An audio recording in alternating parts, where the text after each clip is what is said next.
Hello everyone, welcome back to another video for Sailing Vahi. So we decided to do a little boat tour for you guys today. Some of you guys asked us if we could do like a plan where we can see all the boats from inside out. So we decided to go through with that. For those who don't know us yet, my name is Hug, this is my wife Jo. We've been living on the Wharram for the previous almost a year now. And we've been traveling down from Canada. Right now we're on Long Island in the Bahamas, and so we decided to do a little video for you guys today. And for those who didn't know, we have an Instagram page, we have a YouTube page, and we also have a Patreon. So if you like our video, we're gonna put the link below and just follow us around this adventure. Yeah, sounds good. So I hope you guys enjoy and that you're ready for this boat tour, because here we go.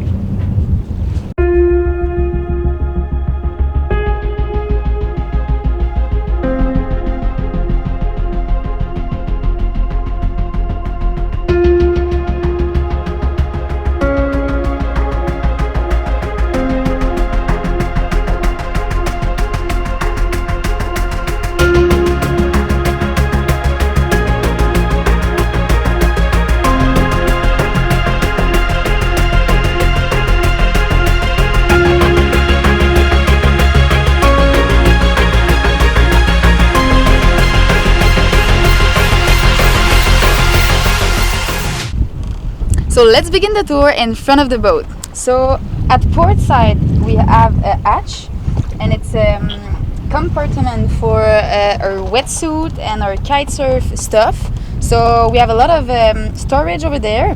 That's perfect for that. After that we've got the net. We didn't put a real catamaran net because it was too expensive. So we found on the web a net that it's used for construction, so that was perfect for us. So we lashed it with a rope. On the starboard side we have another compartment, and we use it for electronical stuff and plumbing stuff and motor stuff. So yeah, that's it. Yeah, what's important to know, on a Wharram you don't want to get weight up front or in the back. So that's why all the compartments are empty, almost empty. They're just some light equipment in there. All right, so we have this big piece here that we made. So basically it's the anchor windlass station. So basically we have a guy in New Brunswick that had a CNC machine that was able to cut stainless steel plates, and we made this beautiful davit here. I'm pretty stoked about it. It's not fancy, it works super fine. It was cheap enough, so that is perfect for us. And then as per anchorage, on board we have 4 anchor. Actually no, we gave one away. We have 3 anchor right now. So we have a Delta 45 pound, we have a Delta 25 pound, and we have that Fortress that's pretty light. We use as backup anchor for the Zodiac on the back. So right now we're anchor on the main. It's 45 pound Delta with a 150 foot chain, and it's 3/8 chain that goes into a Samson Lawrence windlass that we had already. It's a used part, but works perfectly fine. For the deck, you can actually see the deck. It's we used to have a wooden part for the deck. We decided to go with plastic, recycled plastic part. That way it doesn't age over time, and we have to say that it's perfectly fits for us for the last 2 years been there. So it's not slippery, and it will last. Looks like it will last forever. So I'm guessing those of you guys know Wharrams, you will know that these boats are actually flexible. So this boat actually was not used with ropes to do the lashing for the flexible part of the hull. So it's made out of rubber. So it's these big rubber, you can see that black parts. So they will compress that rubber, and the whole pivots on that axe right here. So we have 12 piece like this on board, and it goes through the beam with a big stainless steel rod, and the boat can actually swing a little bit on that axis. So that's how the boat will actually, how you say, liberate the stress out of the beam, instead of just being super stiff and having a chance to break. So up front here, I'm standing next to the mast. So we have a not common rigged, of course. So the boat was rigged by my dad as a biplane unstayed mast, junk rig, and so we have 2 aluminum masts with 2 handmade junk rig that we made, and it's sliding over the mast, and it's been working just alright for us. The sail will go downwind perfectly. It's easy to take reef, it's easy to hoist. It can be managed by one person only, I would say, without any problems. It's a simple, easy and cheap sail to make and to operate. The downside is actually, of course, the boat won't go upwind that much. She's able to go upwind a bit, but we don't have any keel underneath either. So as for a catamaran, you won't go upwind pretty much, but works fine for us. We did over 3,500 nautical miles since we're here, and we've been traveling, and it seems to work fine. Yeah, that's about it. We have a lot of I have a few videos I'm gonna link up of the boat sailing around with the sail, so you guys can see how it goes. So the sail, when we made them, they were made with car type tempo canvas, I would say. So it's not actually a canvas. It's more of a plastic recycled kind of fiber. So instead of stitching, it's been cut with like a hot knife. So basically that's what we did, and nothing rips apart since we left. So I have nothing to say about that. The sails are easy to hoist, and they're quite heavy, which is what you want with the junk rig sail, because this is part of their safety. Because if you want to take a reef, you don't have to come up front to pull the actual baitons. Everything's gonna come down easily, just as it is. So yeah, I think that's it. So we have 2 times exactly the same sail and exactly the same setup. So we use them always both at the same time. So we don't only use one at a time. That's not a thing. We use both of them, even on the side wind. When we get it on the shoulder, 90 degrees or something, we will open the first one, so it will just let the air flows into the second one. So I know we lose a lot of power with that, because you lose, I would say, 80% of the power of the first sail. Everything is concentrated on the other one, but like the boat is light, the boat is fast, so we don't have to push that much to get our 6 knot out of almost everything. So this is fine with it. Yeah, we are fine with that.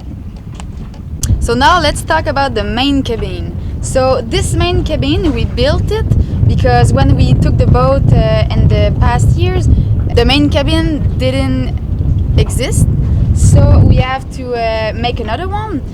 Our main cabin is very small, but we have all the things that we need inside. So we have the battery, all the electronic stuff. We have like a big table for the navigation, and when we are making some watch, like a night watch, and we were on the east coast on the United States, that was pretty cold outside, so we did our watch in the main cabin, so that was perfect.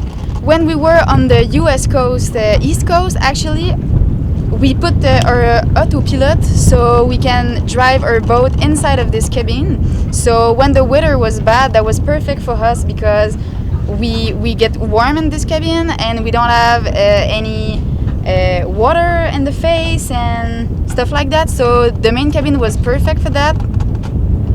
On the main cabin, we put 2 solar panels, each time 80 watt. So they've got a lot of sun on it. That's perfect for us and for the electricity that we use.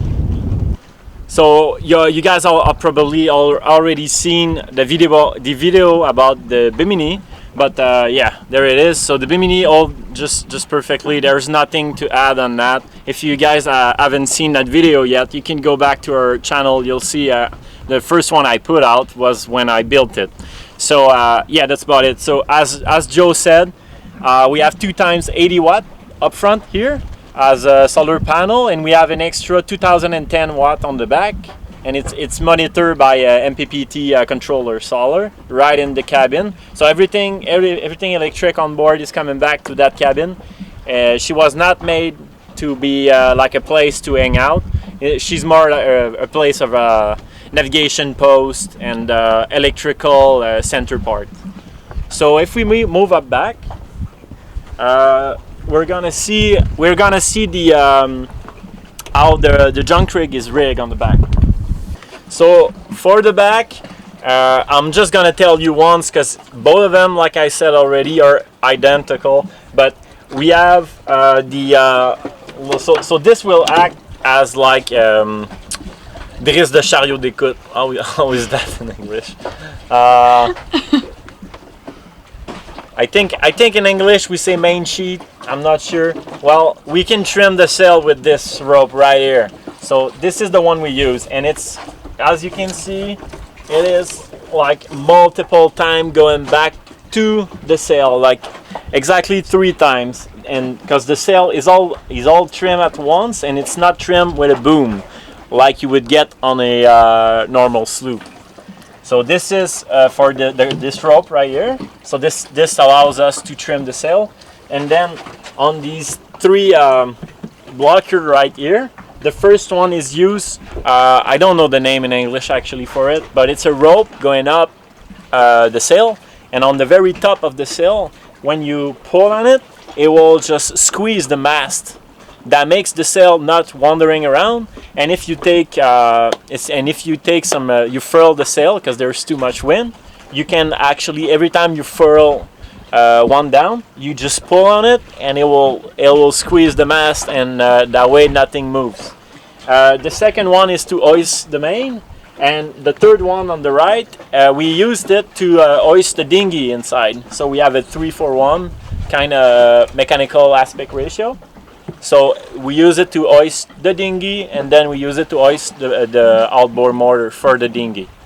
So that's basically it, and we have exactly the same on the other side. I can just show you maybe the rig we have for the paddle board that we built. So we have a rig here. It's been stainless steel welded by me, and we hold a two paddle board, Taiga paddle board for our trip. So they've been good sponsor to us, and we're pretty proud to just surf with their board since we left. We have nothing to add on that. For the navigation part of it, we use an iPad with Navionics to sail around. That's basically what we use the most. We have 2 apps different on 3 different devices. That way, if something would have gone away, we can use another one. And we have as well all the mapping, paper map, because I just love paper map. So we have the depth sounder, here, and we have a compass, and we use like the chart plotter on the iPad. So that's basically all we use to travel around. So this is the original wheel of our boat that was built by the father of Hugues. So the system is very easy and pretty simple. So we put some rope over there that was lashed over the wheel, and the rope go down over there and they are just attached to the rudder at the back. So the system is pretty simple. So it can break if something happen, and if something happen, we can drive the boat with the rudder at the back, just pretty easy. So when we want to put the automatic pilot, we just took off the rope at the end of the boat and just attach the autopilot, and it's very simple, and that's it. So here on the back we have 2 other compartments. They are on the port side, starboard side as well, and as per Wharram design, they are divided on the hull. So the hull is divided in three. You cannot access these compartments from the inside. You actually have to go outside. That's make the boat a little bit more safe to the sea, because you got that crash compartment that you can actually crash if something happens really bad. So on the back of the starboard side compartment here, we have all what is rope, extra anchor. We have fenders, and I think we have some extra chain as well. On the port side, we have a bathroom. So we have a small domestic bathroom, and we have as well some tools that I use for mechanics. And here is the back bench that we made. It has a few purpose to be here. So the bench, first of all, you can sit on it, and of course it makes it decent at the anchorage. But more than that, we used it to support the solar panel on the back, the 210 watt, and it can be angled to the sun depending on the moment of the day that we want. So we welded a little pole underneath, and I can just tilt it up and back. We have a barbecue on the back, and we have 2 propane bottle on the back as well. We use a lot of stainless and a TIG machine to make this bench. Thank you to my good friend Luke Butts and Nana. And we had a place in their garage to weld over the winter, and that was just life-saving for us. To finish off, we have a swimming platform on the almost port side of the hull, so we can go down in the water with that. And that's pretty much it for the aft side of the boat. Welcome on the starboard side of our boat. So let's start with this little compartment. So here it's the kitchen. So we have a oven, a propane oven that we use all the time. We have also a grain mill that we buy this year because we love making our old wheat. After that, we've got the Dometic. The Dometic is a 45 liter for the fridge, so that's perfect for 2 person. If we have some guests on board, the fridge it's a little bit too small for 4, but for 2 person, I mean it's perfect for us. And on the starboard side, we've got the guest room as well, so our friends and family can come visit us and just sleep on this bed. For the grain mill, we buy a Country Living grain mill in the USA, and I think it's the best grain mill on the market that you can buy. So when we are operating our grain mill, we can do 8 cups of flour and 20 minutes of grinding.